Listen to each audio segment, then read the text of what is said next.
Take care of yourself. My mother-in-law loved saying that to me all the time. But now, she wanted to be taken care of because she got hurt in a car accident she caused. I'm her eldest son's wife, so she expected I would take care of her. Even though, until now, she's always harassed me, told me to take care of myself. Even if she needed help, the fact she's forcing it on me because I'm her eldest son's wife. I was reaching the limit of my patience. The anger inside of me exploded, and my true feelings for my mother-in-law came out like a raging torrent. My name is Chloe. I'm in my 30s and work as a pediatric care nurse in my city's general hospital. When I was in my 20s, I worked full-time and did my graveyard shift. But since I gave birth to my son Paul, I decreased my number of shifts a bit.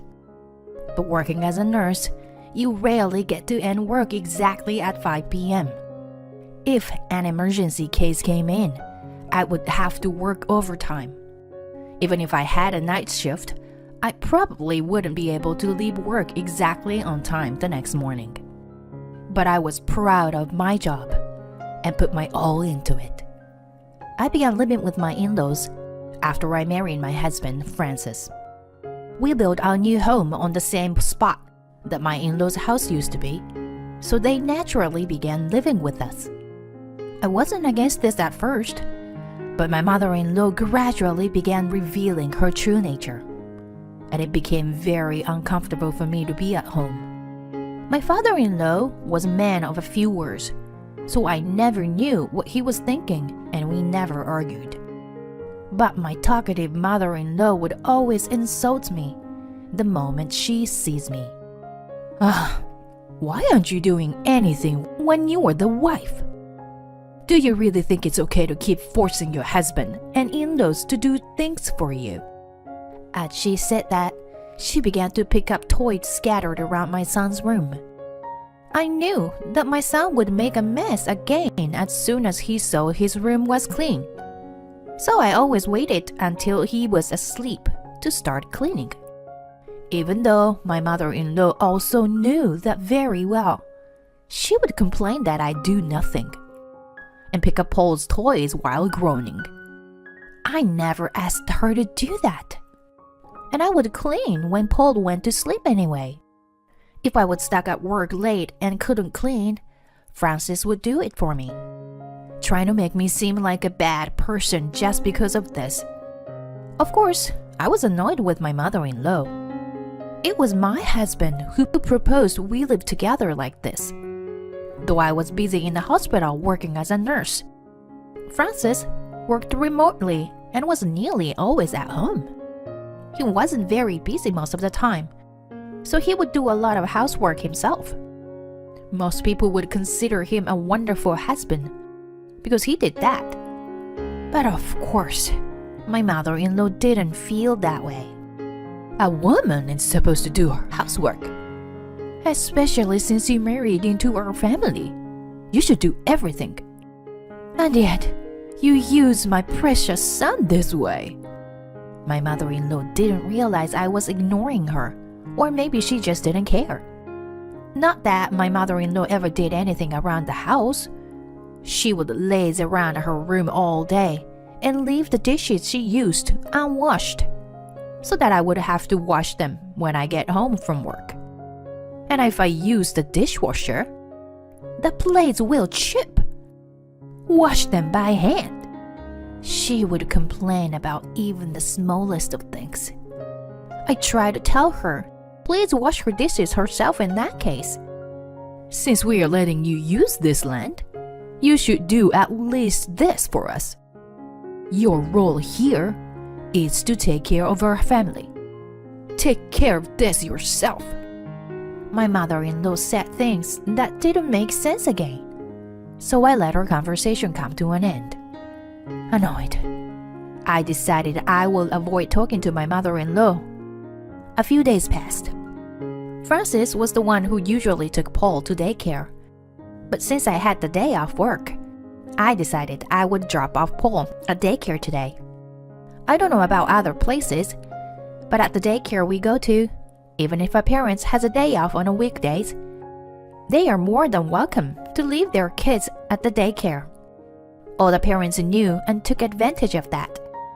But as I was heading out of the house with Paul, "Oh, you have the day off, but you are taking Paul to daycare?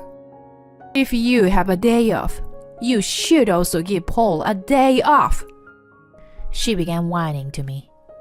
Paul was 3 years old and just getting to a stage where he began throwing tantrums. If he was at home, he wanted to go out. And if he was out, he wanted you to carry him piggyback. If he was hungry, he would get very restless. Francis was busy with work, and Paul was at an age that will be difficult for me to take him out alone. "The daycare says it's fine," I replied quickly. My mother-in-law didn't really like kids. She would get tired of taking care of Paul within 10 minutes. Which is why we took Paul to daycare, even though we lived with his grandparents. Anyway, I wanted to rest today. And Paul liked going to his daycare.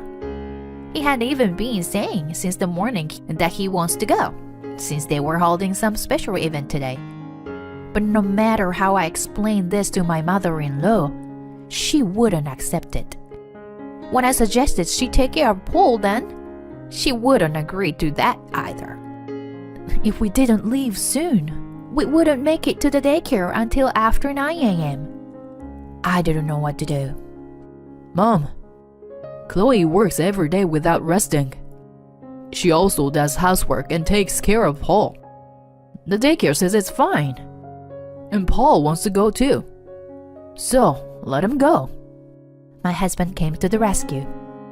Suddenly, my mother-in-law's anger turned into a smile. "You all right? Go out and enjoy." She sent us off so cheerfully, it almost felt gross. Francis was her only son, so she really loved him. She would easily accept just about anything he told her. So he held a lot of power around the house. I thanked him, and Francis gave me a thumbs up and a carefree smile. After all that hassle, I finally sent Paul off to daycare. When I got home, Francis' car was gone. I usually drove a van I had bought myself, and my husband drove an old compact car. Seeing that his car was gone, I had assumed that Francis had gone out somewhere. But when I entered the house, he was sitting in the living room as usual. When I told him his car was gone, he rushed outside in a panic and was shocked to see the driveway empty. His father was in his room watching TV. So since the car keys were gone, his mother must have gone somewhere. Francis covered his face with his hands, and he said his mother was a horrible driver. Just 1 month ago, she had gotten into a fender bender. My mother-in-law said it wasn't her fault, but when we checked the other car's dashcam, we saw that she had been tailgating them in the entire time. She was undeniably a bad driver.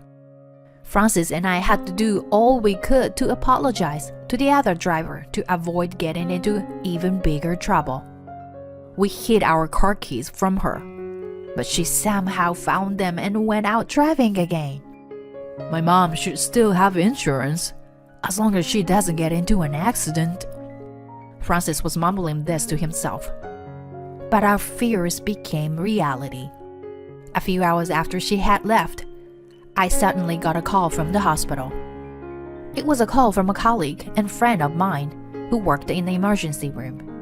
She told us that my mother-in-law had sustained huge injuries from a car accident and was currently being transferred to the hospital.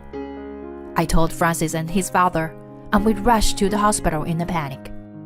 My mother-in-law was in the operating hall. We were outside waiting for her, nervously, when the police arrived. When we heard what had happened, we all went pale. According to the police, my mother-in-law was irritated that the car in front of her was driving the speed limit, so she was tailgating them. When the driver in front of her stopped at the red light, my mother-in-law slammed into them. Luckily, The driver in front of her was able to skillfully swerve their car so that they avoided any big trouble. But my mother-in-law ended up driving straight into a telephone pole. It was lucky that no pedestrians were involved. But my mother-in-law had to be brought to the hospital because her lower body had been crushed and she had lost consciousness. As we continued to speak to the police officer, my father-in-law announced that the surgery had finished. Fortunately, her accident hadn't been life-threatening, but her lower body was very hurt and she had to have a leg amputated. Hearing that she was relatively okay, we all relaxed. After some time passed, we were told that my mother-in-law had woken up from her anesthesia, and my father-in-law rushed to her hospital room. Francis and I were speaking to the police officer about the person whose car my mother-in-law had hit, so we didn't make it to the hospital room until a bit later. When my mother-in-law saw me, "Look at this! This is the worst! I can't walk on my own anymore. You're my eldest son's wife, and you are useless around the house. So from now on, you better take responsibility and take care of me."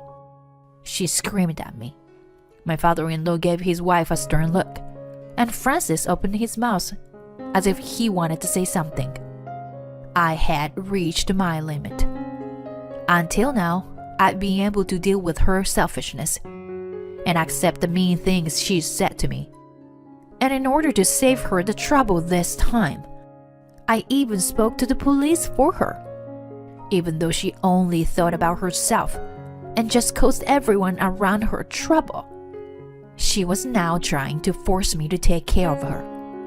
I lost my patience. "Shut up. Take care of yourself. That's what you always tell me, right?" The anger inside of me exploded, and my true feelings for my mother-in-law came out like a raging torrent. I forgot that my husband and father-in-law were next to me, and I let out all my frustration at my mother-in-law. "Francis's father is the one who letting us use the land, and he's the one who gives you all the money you use, right? You've been a housewife all your life, so you don't understand what it means to work full-time like I do." I couldn't stop myself from letting everything out. I normally would just timidly say that full-time and part-time housewives should all help each other out as much as possible. But this time, I couldn't leave it at that. "You are supposed to be a housewife, so why don't you actually do something around the house for once? I even bought convenient appliances to help save us time and effort. You can't just hold on to your old-fashioned ways of thinking forever. If you hate that I use appliances so much, do the cleaning and housework yourself. I want to take care of you." When I finally finished talking, Francis looked at me with a worried face. Maybe I went too far. Though I hated her, she was my husband's mother and my father-in-law's wife. Since I married into the family, maybe I should apologize? "Chloe, you've been holding this in all this time, huh? I didn't notice at all. I'm sorry for being a failure as a husband," Francis said softly and hugged me. My father-in-law also sided with me. Chloe, you put all your effort into our family by keeping the house in order and raising Paul. I've always felt bad. I should have said something before. I'm sorry. He looked very apologetic. My mother-in-law was stunned to see that both her son and her husband were on my side. Wait, what are you saying? Why are you making it sound like I'm the bad person here?" She began to make a fuss, but my father-in-law looked at her calmly. This all happened because you stole the car keys they had hid from you, driving without permission, and getting into this accident. It's all your fault. You need to accept that you were to blame here. Being told off by her husband, my mother-in-law slouched over. No matter what she tries to say, she's just getting what she deserves. She should be grateful she lost her legs and not her life. Ultimately, no one came to visit her again, and she was lonely in the hospital until she was finally discharged. The day she was finally discharged from the hospital, she seemed very happy. After my mother-in-law had fully regained her consciousness, she was moved from the ICU into a regular ward. I heard from my friends who worked in that ward that she would attack the nurses there every day. I apologized to them countless times. At one point, I stopped hearing about her, and I wondered what had happened. Did you hear? A young patient in the same room as your mother-in-law told her off. The patient told your mother-in-law that she's too old to be treating the nurses like that. One of my colleagues told me in a bemused voice. Since that colleague knew about my mother-in-law had bullied me, she felt very satisfied after that other patient told my mother-in-law off. Now that my mother-in-law had quieted down, I could breathe a sigh of relief. My mother-in-law said the hospital was stifling, so she must have thought that being discharged meant she could be free again. But our punishment had just begun. Can you take a look at this? I handed my mother-in-law a pamphlet for an elderly care home. She immediately understood that we were planning to send her there. Why do I have to go there? Taking care of me is your job, she repeated again. Doesn't she understand what we all think about her by now?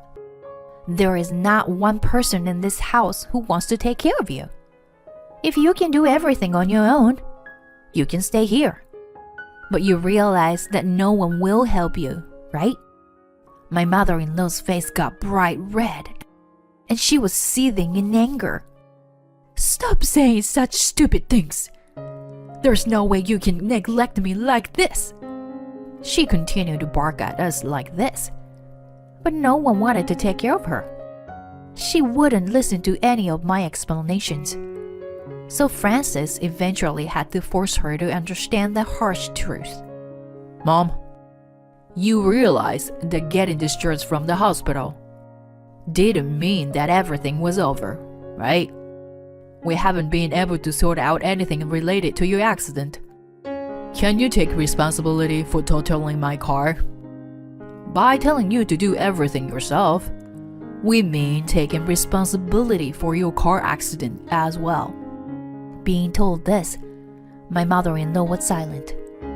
The driver of the other car recovered from all of their injuries within a month. Their passenger had just suffered from some minor scratches and bruises. My husband's car had been completely wrecked. Our insurance covered the damage of the other person's car, but not to my husband's. Since this wasn't the first time she had caused an accident, it was clear that my mother-in-law would also be punished by the law. Her driver's license would definitely get taken away, and she would probably have to pay around $4,000 in fines. And considering the compensation she would have to pay the other driver, she would have a lot of money to pay. If you have enough money to pay all your fines, buy Francis a new car and hire yourself a helper. Go ahead and do it. My mother-in-law had nothing more to say, so she finally gave up. She probably didn't think this would become such a big deal. We signed her up for the care home. We used her life insurance to cover the fines. She had to pay the care home cost.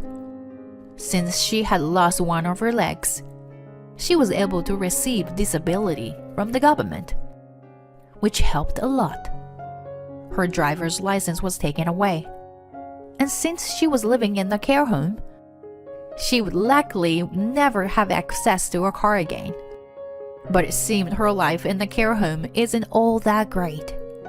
Since she has a bad personality, she hadn't been able to make any friends. She continuously insults all the other residents and attacks the caretakers, so everyone hates her. We rarely ever visit her though, so we don't bother ourselves with that. She has no one by her side and lives a lonely life. A huge took place in her home since my mother-in-law moved out. First, with my father-in-law. Fishing is dirty and just a waste of money. My mother-in-law was against my father-in-law's hobby. But now that she was gone, he could finally enjoy fishing again. He would leave the house early or sometimes disappear late at night. He's been catching all kinds of fish recently and letting us taste all of them. Some of his friends are professional fishermen, so he even gets enjoy riding on their fishing boats with them. He used to just stay in his room all day, but now he's energetic and living his life the way he wants to. With the stress of my mother-in-law gone, I got pregnant with Francis and I's second child within 3 months.